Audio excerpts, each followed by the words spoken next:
po jako akawuwo.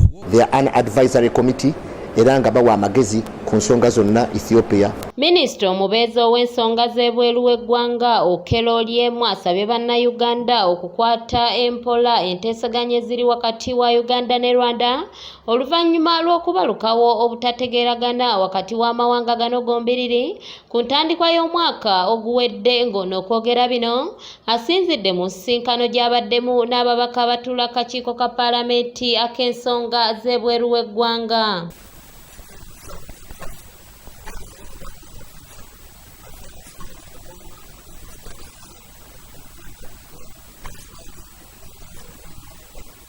Ono alambuludde ku nsonga z'abaana bannayuganda abagenda ebweru okukuba ekyeyo ng'agamba nti banguyirwa nnyo okuyamba kwabo ababeera bayitidde mu makubo amatuufu era bw'atyo n'abasaba batuukirenga ku bitebe bya Uganda ebibeera biri mu nsi gye babeera bagenze.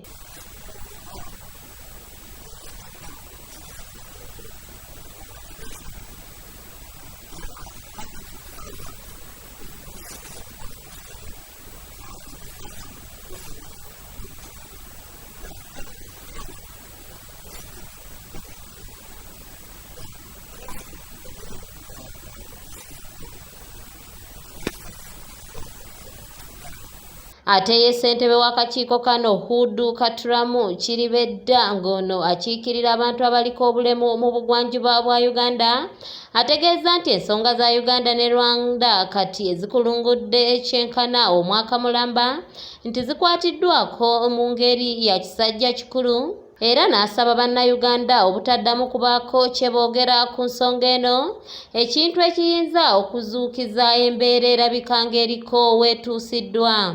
Okusooka kati waliwo essuubi ddene nnyo minisita nga bw'ayogedde. Ensonga za Uganda ne Rwanda nga bw'omanyi zibadde zitutte kati akaseera kumpi kaagala kunuukiriza mu mwaka. Mu February tuba tuweze omwaka ng'ensalo eggaddwa. Naye ekintu ekyali kitandise okulabika nti waliwo abantu abali batandise okukola statement nga statement si za kuzimba si za kuleeta nti abantu abalonyaganye nga basseruganda basaana baddiŋŋane n'olwekyo gavumenti ya Uganda netekinga position negamba nti nga tuli mu nteeseganya ez'okuzzaawo emirembe wakati wa Uganda ne Rwanda teri muntu yenna ajja kufulumyanga statement kubanga statement ezimu ziba si nnungi okutuusa gavumenti yo yokka nga ekoze enteeseganya z'ebadde ekola era nga bawulira enkiiko zaali Angola. Katuramu agenze maaso n'awanjagira gavumenti okuvaayo eyambenga ku bannayuganda ababeera batwaliddwa emitala w'amayanja okuba ekyeyo kyokka embeera n'ebonoonekera wamu n'okuyambako ku bitebe bya Uganda mu mawanga amalala. Tugamba nti walibaddewo akakiiko akayitibwa advisory committee nga kawa amagezi engeri gye tusaana okuddukanyamu emirimu gyaffe nga Uganda n'amawanga ge tukolagana nago ebweru. Era akakiiko ako ngekawa Minister wa Foreign Affairs amagezi oba oluusi ne President. Ekintu kino kirungi kubanga ebintu bingi nnyo ng'omukulembeze w'eggwanga oba Minister wa Foreign Affairs byaba ayina. Naye ebintu ebimu akakiiko nga kano ke tuyita Advisory Foreign Committee tukasanze nti n'amawanga agamu kati emwezi gumu n'ekitundu emabega twakyaziza Speaker wa Parliament ya Ethiopia. Abakungu ba Ministry y'ensonga z'ebweru w'eggwanga ebadde eddukidde mu kakiiko kano nga baawaayo okusaba kwabwe okw'embalirira y'omwaka 2020-2021 ng'eweereza ddala obuwumbi 33 n'ekitundu.